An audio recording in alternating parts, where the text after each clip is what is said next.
नमस्कार dear students, आप सभी का बहुत बहुत स्वागत है करंट अफेयर सेशन नंबर 33 में। ये सेशन हमारा 23 जुलाई के लिए है और इस सेशन में हम जिन 4 एडिटोरियल्स पे बात करेंगे, पहला है कोऑपरेटिव सेक्टर के रिफॉर्म्स, एग्जाम के लिए बहुत इंपॉर्टेंट।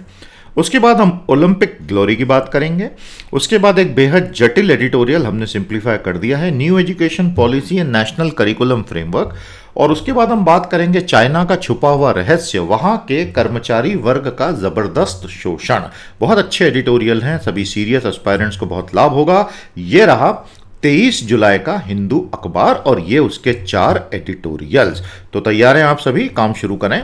ये हमारे अलग अलग जीएस पेपर 2, 3, 4, 5 यानी कि जीएस पेपर 2, 3, 4, 5 में जीएस 1, 2, 3, 4 आ जाता है, प्रीलिम्स अलग हो गया और पेपर 1 में आपका ऐसे हो जाता है। इसके अलावा आपके ऑप्शनल्स अलग होते हैं। जो कुछ हम आपको यहाँ पढ़ा रहे हैं आपको कहीं ना कहीं प्रीलिम्स में, मेंस में, सब जगह काम आएगा ही आएगा। तो कृपया अपनी तैयारी उस हिसाब से रखिए। आज का हमारा पहला एडिट जो कि सेशन 33 है, जीएस 2, 3 ऐसे और प्रीलिम्स के लिए काफ़ी यूजफुल हो सकता है। याद रखिएगा, जो कुछ आप पढ़ रहे हैं ना, हर चीज़ या तो आपको एमसी के रूप में कहीं काम आएगी या सब्जेक्टिव क्वेश्चंस में काम आएगी। Reforms in cooperative sector and the verdict of the supreme court, ठीक है।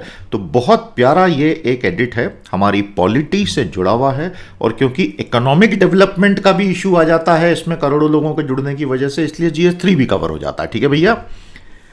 सहकारिता क्षेत्रों में रिफॉर्म्स की और एक पुनर्जागरण की ज़रूरत तो है, क्योंकि बहुत सारे कोऑपरेटिव इंस्टीट्यूशंस जो भारत की हैं, agri cooperatives, non agri cooperatives, credit cooperatives, वो सही ढंग से चल नहीं रही हैं। क्यों नहीं चल रही हैं?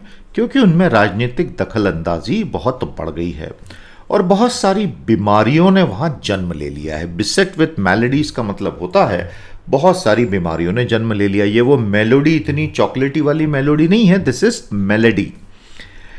जो 97th संवैधानिक संशोधन यूपीए की सरकार ने 2012 में पास किया था, उसका एक लक्ष्य था इसी गलत तरीके से चलने वाले कोऑपरेटिव सेक्टर को ठीक करने की कोशिश करना, रिजॉल्व दिस क्राइसिस। और भारत की हजारों हजारों हजारों कोऑपरेटिव्स को ऑटोनॉमी देना, स्वायत्तता, डेमोक्रेटिक बनाना, लोकतांत्रिक और प्रोफेशनलिज्म से उनको भर देना, यानी पेशेवराना अंदाज से काम करना।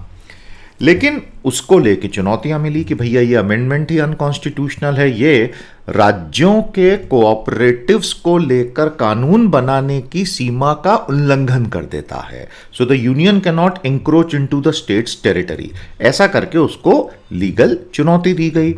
आज जुलाई में 2021 में भारत के उच्चतम न्यायालय ने बोल दिया कि हाँ भाई साहब, बात तो बिल्कुल सही है, ये जो संशोधन था ये तो संवैधानिक है ही नहीं। लेकिन उसका एक हिस्सा संवैधानिक है, एक हिस्सा असंवैधानिक है। तो कौन सा हिस्सा असंवैधानिक है? To the extent that the constitutional amendment applied to the cooperative under state control. जितने भी सहकारिताओं पर राज्यों का नियंत्रण होना चाहिए, वहां तक की हद में यह संविधान संशोधन गलत था। तो बहुत सीधी सी बात है, अगर आप ऐसे कोऑपरेटिव्स को सुधारने के लिए निकले हो जहां क्वाजी फेडरल प्रिंसिपल अप्लाई होते हैं, अर्धसंघीय सिद्धांत, तो वो कर पाना तो बहुत कठिन काम है और शायद वो एडवाइजेबल भी नहीं है। तो सरकार ने तब 2012 में 97 अमेंडमेंट से क्या चेंज किया था? एक नया हिस्सा हमारे पूरे संविधान में जोड़ा गया था, पार्ट 9B। कोई भी स्टूडेंट जब urban local bodies, rural local bodies पढ़ता है तो उसको पता है कि उसके साथ साथ ये कोऑपरेटिव्स वाला चैप्टर भी उसको पढ़ना है। समझ में आ गया? उस अमेंडमेंट ने ये बहुत स्पष्ट कर दिया था कि what state laws on cooperatives could aim to achieve, कि राज्य अपने कानून बना ले, हमको कोई तकलीफ नहीं है, लेकिन उन कानूनों का स्वरूप, उन कानूनों का फ्लेवर, उन कानूनों का टेक्सचर कैसा होना चाहिए, ये उसने परिभाषित करने की कोशिश की थी। सुप्रीम कोर्ट ने उड़ा दिया है उसको, जिसमें माइक्रो डिटेल्स भी थे कि भाई कोऑपरेटिव्स में सबसे ज़्यादा निदेशकों की संख्या क्या हो सकती है, आरक्षण की स्थिति SC ST विमेन की क्या होगी, इलेक्टेड लोगों का कार्यकाल कितना होगा वगैरह। सुप्रीम कोर्ट ने इस हिस्से को खत्म कर दिया है। तो सुप्रीम कोर्ट ने एक बहुत ही सरल क्वेश्चन ऑफ लॉ को एग्जामिन किया, whether this amendment encroached on the legislative domain of the state. ठीक है, कि राज्यों की विधायी शक्तियों का हनन हुआ कि नहीं, और उसने कहा कि बिल्कुल हुआ है। और क्योंकि लेजिस्लेटिव डोमेन का राज्यों में यूनियन घुस गया था, इसलिए भारत के 50% से ज्यादा स्टेट से इसका अनुमोदन होना आवश्यक था। जैसा कि जीएसटी कानून का 2017 में केंद्र सरकार ने सबको समझा बुझा के करवा लिया था, लेकिन इस कानून के लिए नहीं हुआ और पार्लियामेंट में 2/3 मेजोरिटी चाहिए। इससे पहले, मतलब सुप्रीम कोर्ट से पहले, गुजरात उच्च न्यायालय ने भी इसी वजह से इसको अमान्य करार दिया था और सुप्रीम कोर्ट के 3 जजों की पीठ ने इसको 2-1 मेजोरिटी से अपहोल्ड किया है डिसीजन को। लेकिन सुप्रीम कोर्ट का डिसीजन राज्यों की सहकारिताओं पे लागू होता है, मल्टीपल स्टेट कोऑपरेटिव्स पे नहीं। तो ये जो है ना 50% स्टेट्स शुड रेटिफाई, अब ये एक बहुत बड़ा मील का पत्थर साबित होने वाला है, पत्थर की लकीर साबित होने वाला है।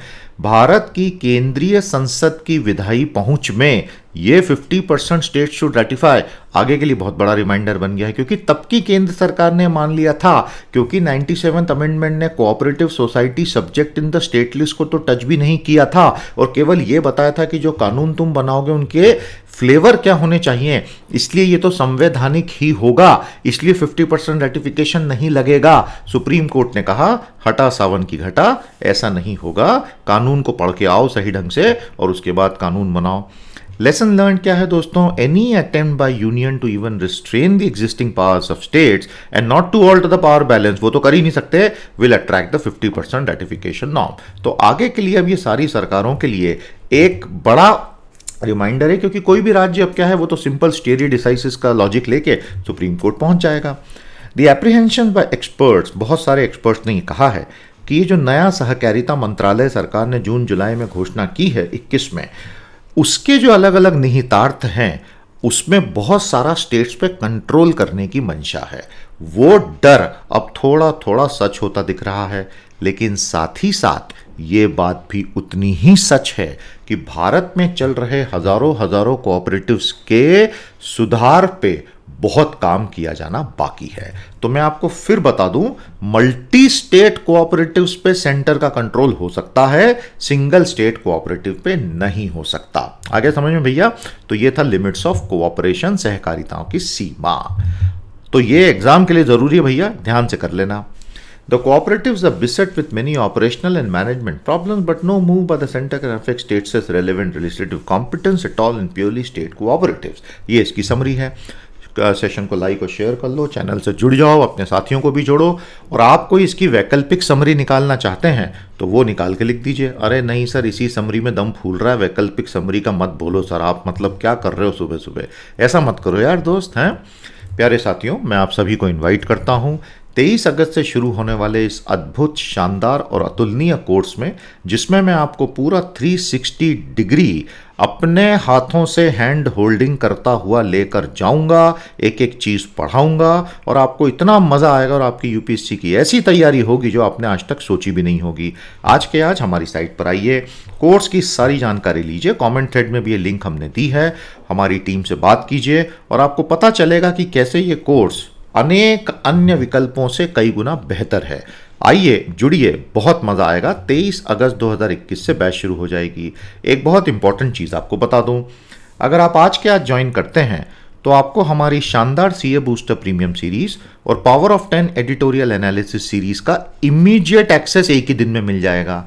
सीए बूस्टर के आपको आज की तारीख में 270 सेशन लगभग 1-1 घंटे के हैं, रेडी मिलेंगे पढ़ने के लिए आज से, और पावर ऑफ 10 के लगभग 60 सेशन आपको लगभग 2-3 ऊपर नीचे हैं, हर सेशन 2-2 घंटे का है, एक में 10-10 एडिटोरियल का एनालिसिस है, अलग अलग अखबारों का, पहले दिन तैयार मिल जाएगा। तो कोर्स शुरू होगा उसके पहले ही आप ये पढ़ाई शुरू कर सकते हैं आपकी।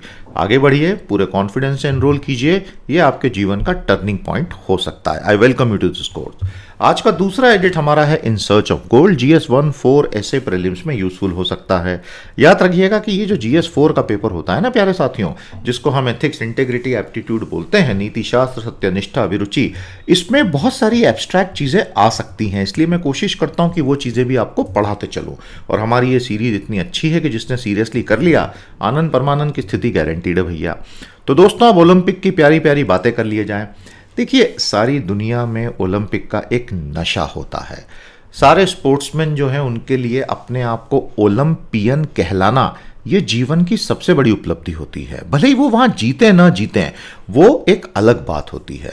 तो ओलंपिक का जो जादू है एक सदी से पुराना, वो क्यों है? क्योंकि उसकी एक बड़ी एंड्यूरिंग एबिलिटी है to carry prestige for the winners. जो जीत गया ना, वो तो सारी जिंदगी के लिए सेट हो गया। उसकी इतनी रेपुटेशन उसके अपने देश में और दुनिया में बन जाती है कि उसके बाद उसको as far as prestige and reputation is concern कभी कुछ करना ही नहीं है। तो ये तो बहुत बड़ा अट्रैक्शन है। जो जीत के नहीं आते वो भी अपने नाम के आगे ओलंपियन लगाते हैं और उसका एक सम्मान है भाई, क्योंकि आसान नहीं है।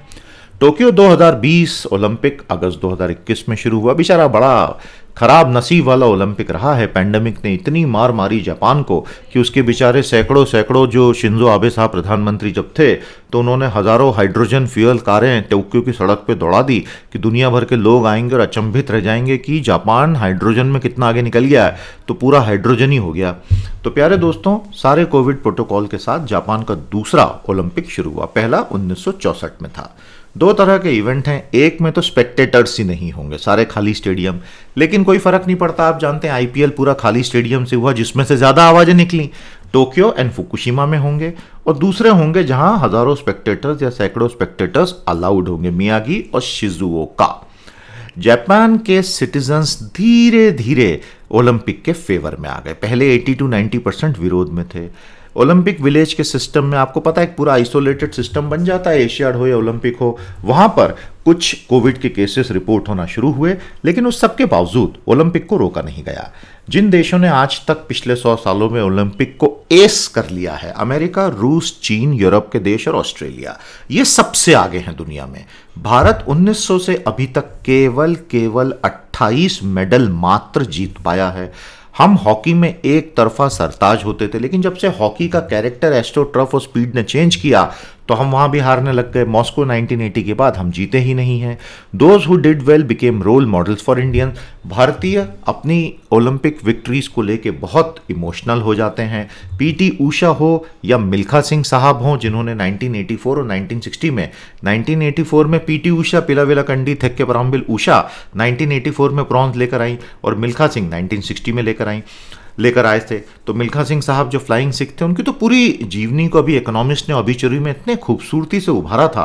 थोड़े से इंटरनेशनल मैगजीन्स वगैरह भी आप पढ़ा करो। मैंने आपसे अभी स्कोर्ट्स के बारे में बताया था ना, पावर ऑफ 10 की जो मेरी सीरीज चलती है, उससे बेहतर एडिटोरियल सीरीज कहीं मिल जाए तो बता देना। उसमें मैं इकोनॉमिक्स के भी एडिटोरियल्स लेता हूँ लगातार, साइंटिफिक अमेरिकन के भी लेता हूँ। तो जो बच्चे पढ़ रहे हैं उनके इंटेलेक्चुअल लेवल का एक अलग ही गेम हो जाता है। तो आइए जुड़िए कोर्सेज के साथ, तभी मजा आएगा।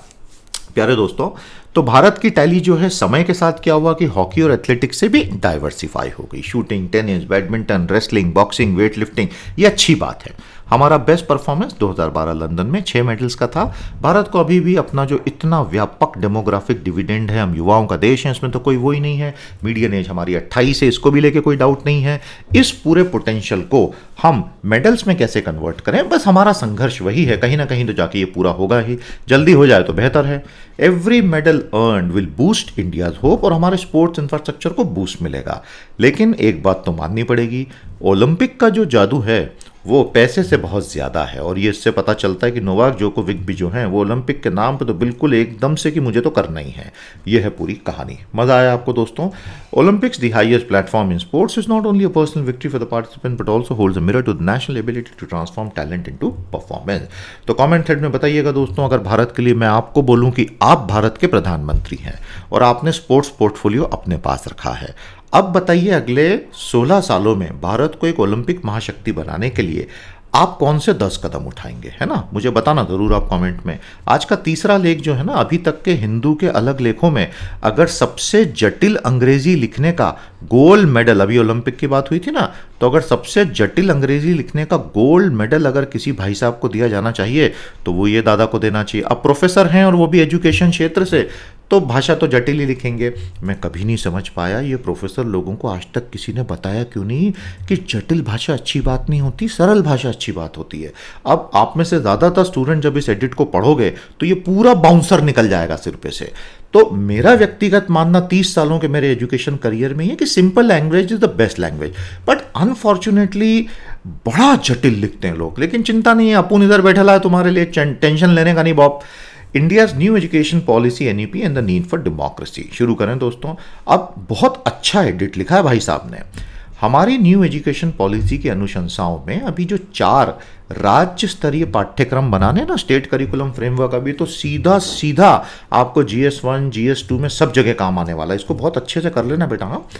Is being given to SCERT। तो NCERT ने क्या कहा, national council for educational training research and training ने, कि जो राज्यों के SCERT है, तुम एक काम करो, NEP के तहत जो 4 राज्य स्तरीय पाठ्यक्रम बनाने ना बेटा, ये तुम लोग बनाओ। मैं तुमको कुछ गाइडलाइन दे रहा हूं लेकिन तुम बनाओ। ये 4 कौन से पाठ्यक्रम हैं? स्कूली शिक्षा कैसी होगी, early childhood care and education ECCE कैसी होगी, टीचर एजुकेशन कैसा होगा TE, और एडल्ट एजुकेशन कैसा होगा, चौथा AE। ये याद रखना, ठीक है? SEECCE TE AE। अब ये प्रक्रिया जो है ना, ये बड़ी लंबी प्रक्रिया होती है। NCERT सबसे पहले टेम्पलेट देता है आपको स्टेट करिकुलम फ्रेमवर्क बनाने के, फिर वो बन के आएंगे, फिर वो नेशनल करिकुलम फ्रेमवर्क में फीड किए जाएंगे, फिर national curriculum framework state curriculum framework के लिए गाइडिंग डॉक्यूमेंट का काम करेंगे। बेसिकली NEP कहता है, सरकार कहती है, एजुकेशन मिनिस्ट्री कहती है, प्रधान साहब कहते हैं, हम NCF को समावेशी बनाना चाहते हैं, राज्यों पे थोपना नहीं चाहते हैं। अच्छी बात है। तो ये ऑथर कहते हैं कि मैसिव डेटा कलेक्शन वर्क किया गया है, हज़ारों लोगों की ओपिनियन ली गई है, NCERT के टेम्पलेट भरवाए जा रहे हैं पूरे भारत में, और इसका लक्ष्य यह है कि ज़्यादा से ज़्यादा ओपिनियन ले लो, क्योंकि लोकतंत्र है। वो बोलते हैं बहुत अच्छी बातें करो, लेकिन इसमें भी एक गड्ढा है, वो बताएंगे। वो बोलते हैं कि देखो, जो क्वेश्चनर बनाता है, जो टेम्पलेट बनाता है, ये तो उसके ऊपर है कि वो कौन सी रिकमेंडेशंस को प्रमुखता से ऊपर लाना चाहता है और कौन सो को दबा देना चाहता है। Design of the questioner itself can be biased. दूसरी बात, एक बार डेटा सेंट्रली कलेक्ट होता है, उसके बाद उस डेटा की कैसी क्लीनिंग, कैसी फिल्टरिंग, कैसी टेम्पलेटिंग होती है, ये तो डेटा कलेक्ट करने वालों के हाथ में होता है ना। तो they may simply twist the data to fit their original preconception. समझ में आया? सवाल यह है कि the question of what the majority wants and what should be done may be two entirely different things. इस सवाल का तो कोई जवाब ही नहीं है। हो सकता है कि मेजॉरिटी ये बोले कि अर्ली चाइल्डहुड केयर और एजुकेशन में इंग्लिश होनी चाहिए as a medium of instruction, लेकिन क्या ये जरूरी है कि ECCE में बिल्कुल छोटे बच्चों के लिए अंग्रेजी ही हो?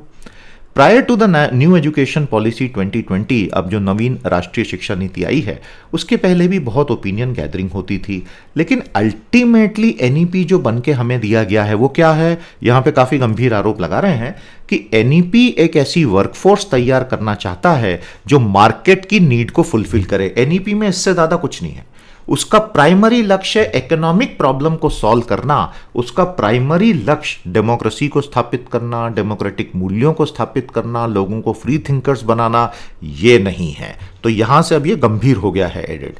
NEP में ऐसे बहुत सारे शब्द घुसा दिए गए, वैल्यूज, कैपेबिलिटी, स्किल्स, लेकिन ये सब एक ही चीज के साथ जस्टिफाई कर रहे हैं, मार्केट बदल रहा है और मार्केट में नौकरियों के लिए क्या चाहिए वो कराना है हमको। मतलब ये पूरा एक यूटिलिटेरियन पॉलिसी बना दी गई है। एक लिस्ट बार बार रिपीट हुई है, पेडागोजिकल रिकमेंडेशन, लेकिन ये नहीं बताया कि वो कौन से मापदंड थे जिससे अलग अलग स्तरों की पेडागोजी को तय किया गया। अब जब आप फाउंडेशनल स्टेज की बात करते हैं, ECCE early childhood care and education plus पहली क्लास और दूसरी क्लास, यानी 3 से 8 साल के बच्चों के पहले 5 स्कूली वर्ष, उसको इन्होंने 1 स्टेज कह दिया है। लेकिन ECC में और क्लास 1 और 2 में तो बिल्डिंग बदल जाएगी, टीचर बदल जाएगा, टीचरों की सैलरीज अलग अलग होंगी, लोग अलग अलग होंगे, संस्थान अलग अलग होगा। तो ये एक ब्लॉक कैसे बनाया आपने? फ्रॉम द टीचिंग पर्सपेक्टिव, अगर हम ये माने कि एक 4 साल का बच्चा और 6 साल का बच्चा हमको आपस में तुलना करनी है, तो उस वक्त NEP बोलता है दिमाग के अंदर जो साइनेप्सेस का फॉर्मेशन होता है, ग्रोथ ऑफ ब्रेन मास होता है, ये इंपॉर्टेंट होता है।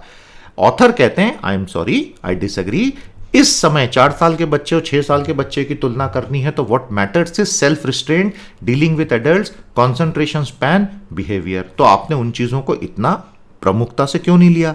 ये सारे issues national curriculum framework for school education से गायब हैं, जिसको नेशनल एजुकेशन पॉलिसी ने गाइड किया है। तो बच्चों की साउंड डेवलपमेंट पर असर आएगा। लेकिन एनईपी ने जो प्रॉब्लम्स अब क्रिएट की हैं उनको मिनिमाइज करने का तरीका यह है कि आप SECR report, secondary education commission report की मदद लीजिए और BNE report, Zakir Hussain basic national education report की मदद लीजिए। SECR और BNE.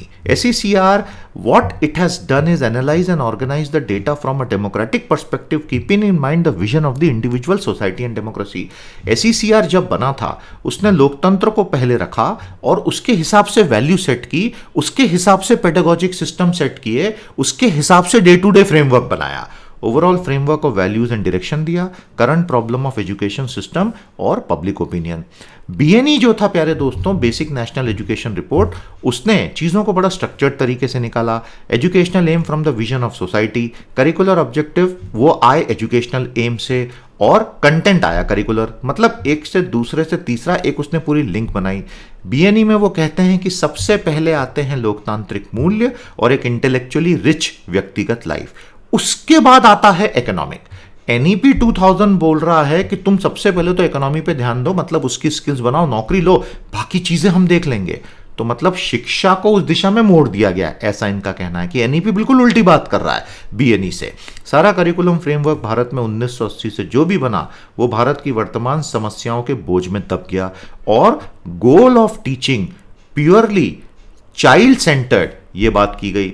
What India needs is to first put all the democratic ideals at the center of education, सिर्फ फैशनेबल नहीं, सिर्फ लिप सर्विस के लिए नहीं, लेकिन ढांचागत तरीके से, और आसपास सारा फ्रेमवर्क। नहीं तो क्या होगा, संविधान अपनी बातें अलग करता रह जाएगा, और जो नागरिक बन बन के स्कूलों से निकलेंगे उनको ना तो संविधान की समझ होगी, ना दायित्वों की, कर्तव्यों की समझ होगी, ना अधिकारों की समझ होगी, और ना वो अपनी वर्किंग लाइफ में उन चीजों को महत्व दे पाएंगे। Collect as many opinions as you want, but ultimately an opinion matters only if backed by true arguments and facts, and to that extent NEP needs to be restructured in that direction. बहुत ही गंभीर बातें कर गए भाई साहब। ये था हमारा अगला edit. The new education policy focuses on economic issues first and offers framework solutions, while it should focus on issues of democratic ideals first and then go about framework and economic solution. मजा आया आपको? बहुत कठिन था यार, बहुत समय भी ले लिया इसने। चौथा जो एडिट है, आंखें खोल देने वाला एडिट है, GS14 ऐसे और प्रीलिम में यूजफुल होगा। मैंने अपने चाइना वाले लंबे चौड़े 3.5 घंटे के लेक्चर में आपको इंडिकेट करके बताया था कि रूरल वर्कर्स का एक्सप्लॉइटेशन हुकऊ सिस्टम के माध्यम से कैसा होता है। अब ये उसी दिशा में आपकी आंखें खोल देने वाला एक एडिट है, Chinese workers lost the game. किस प्रकार चीन के करोड़ों करोड़ों करोड़ों फैक्ट्री मजदूरों का पूरा पूरा शोषण हो रहा है और उनके सारे अधिकार हैं ही नहीं। चाइना की जो कम्युनिस्ट पार्टी ने अपने 100 वर्षों का पूरा happy birthday Xi Jinping celebrate किया जुलाई 2021 में, उनका पहले साल से एक ही दावा रहा है, we are the vanguard of the Chinese working class. चीन में जितने भी फैक्ट्री वर्कर्स हैं, कामगार हैं, मजदूर हैं, किसान हैं, मैं उनका संरक्षक हूं, झंडा बरदार हूं पहले दिन से। लेकिन जो एक्चुअल कंडीशन से चाइनीज वर्किंग क्लास की और उनकी जो पॉलिटिकल पावर है, 2021 के चाइना में उनको पूरी तरह से कुचल दिया गया है कंपेयर टू जो वादे पहले किए गए थे पहले 50, 60, 70 सालों में। 1921 में जब ये कम्युनिस्ट पार्टी बनी थी तो उसके पहले से चाइना में लेबर मूवमेंट की हिस्ट्री 19वीं सदी से थी। तो कम्युनिस्ट पार्टी ने क्या किया, खुद को लेबर मूवमेंट के अंदर एम्बेड कर लिया, और ये तो तब जब पीआरसी बना भी नहीं था 1949 में। उसके बाद पीआरसी बन गया, माओ जेडोंग के हाथ में सत्ता आ गई। तो माओ जेडोंग ने क्या कहा, उन्होंने कहा प्रोलिटेरियन वर्क एथिक और सोशलिस्ट कंस्ट्रक्शन देश का होगा। आपको पता है ना, कम्युनिज्म में प्रोलिटेरिएट यानी सर्वहारा वर्ग वर्सेस बुर्जुआ यानी मिडिल क्लासेस, कैपिटलिस्ट क्लासेस का संघर्ष होता है। तो माओ जेडोंग ने प्रोलिटेरियन वर्क किया और उन्होंने जो बहुत भारी उद्योग धीरे धीरे लगाने शुरू किए, उसमें काफ़ी फेलियर भी हुई। उसमें पार्टी स्टेट ने, नहीं चाइना का पार्टी स्टेट है ना, एक पार्टी और वही देश भी है, तो चाइना के पार्टी स्टेट ने अपने वर्कर्स के वेजेस बढ़ाए, लेबर प्रोटेक्शन बढ़ाया और परमानेंट एम्प्लॉयमेंट क्रिएट की। आज के चाइना में ये तीनों चीजें खत्म की जा चुकी हैं। Can you believe it? सबसे आसान तरीका उस वक्त ये था कि जो कम्युनिस्ट पार्टी थी उसने क्या किया, सारी कंपनियों में, सारी फैक्ट्रियों में अपने कम्युनिस्ट पार्टी के सेल्स क्रिएट कर दिए, और पार्टी के जो काडर थे उन्होंने वर्कर्स के साथ रिश्ते बनाए। धीरे धीरे कम्युनिस्ट पार्टी की छत्र छाया में जितने भी मजदूर थे, किसान थे, उनके अधिकार मजबूत हुए और cradle to grave welfare system create हुआ। बताइएगा कमेंट सिस्टम में क्रेडल टू ग्रेव क्या होगा।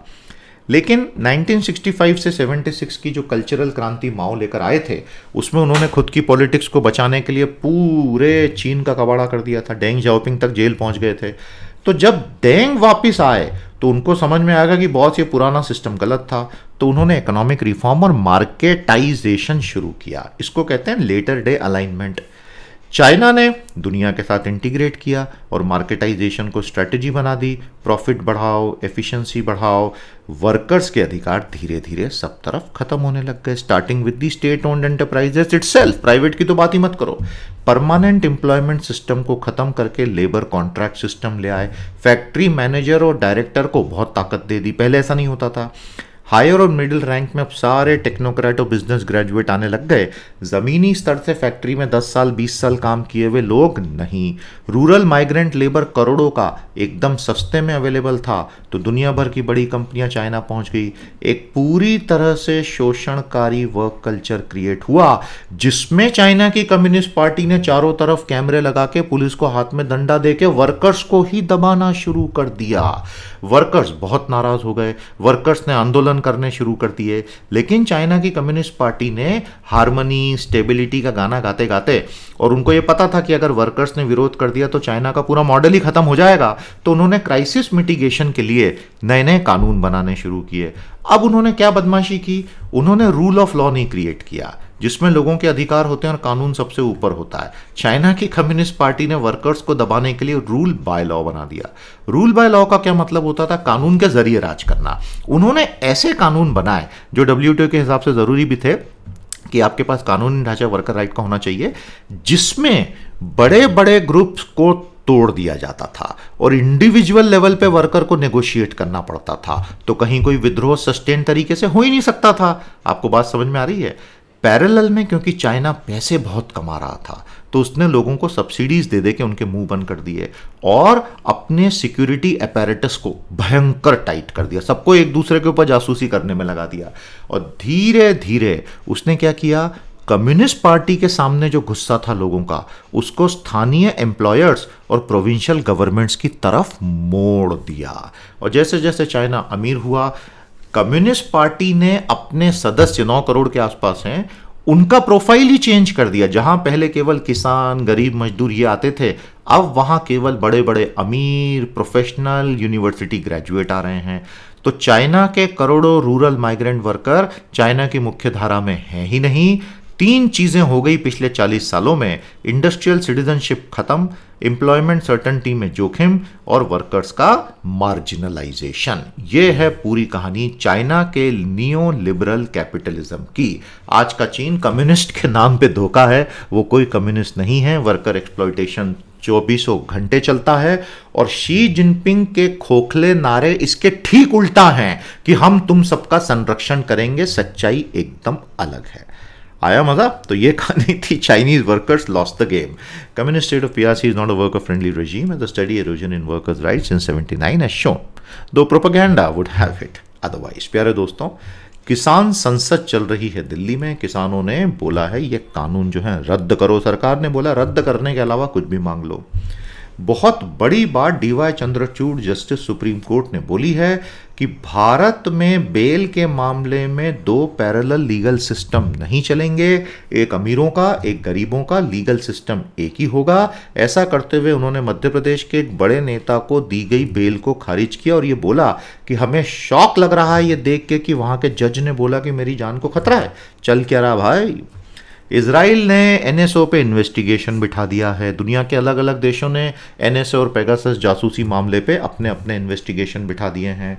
प्यारे दोस्तों, वैक्सीनेशन में अफ्रीका एकदम पिछड़ गया। ये ग्राफ देख के ही समझ में आ जाएगा। अब प्रॉब्लम यह है कि अगर एक पूरा कॉन्टिनेंट 130 करोड़ की आबादी का पिछड़ गया, कितने देश हैं अफ्रीका में बताना दोस्तों, तो कल को तो सारे नए म्यूटेंट्स वहीं से निकल कर आएंगे, तो आपका वैक्सीन लगाना भी बेकार हो जाएगा। तो no one is safe until all are safe, लेकिन अब ये बात दुनिया के समझ में आए तो सही। बहुत बहुत बधाई हो, भारत का अपना बिटकॉइन आ रहा है दादा, आरबीआई की इलेक्ट्रॉनिक करेंसी आ रही है। आने वाले समय में इस पे मैं एक डिटेल सेशन क्रिप्टो करेंसी का अलग से लूंगा। सीसीआई और अमेजन का झगड़ा हो गया क्योंकि अमेजन ने फ्यूचर को आरआईएल को बेचने से लंबी चौड़ी लीगल लड़ाई लड़ी है। सीसीआई कहता है कि मुझे जो फैक्ट्स इसने दिए थे वो फैक्ट्स ही गलत थे।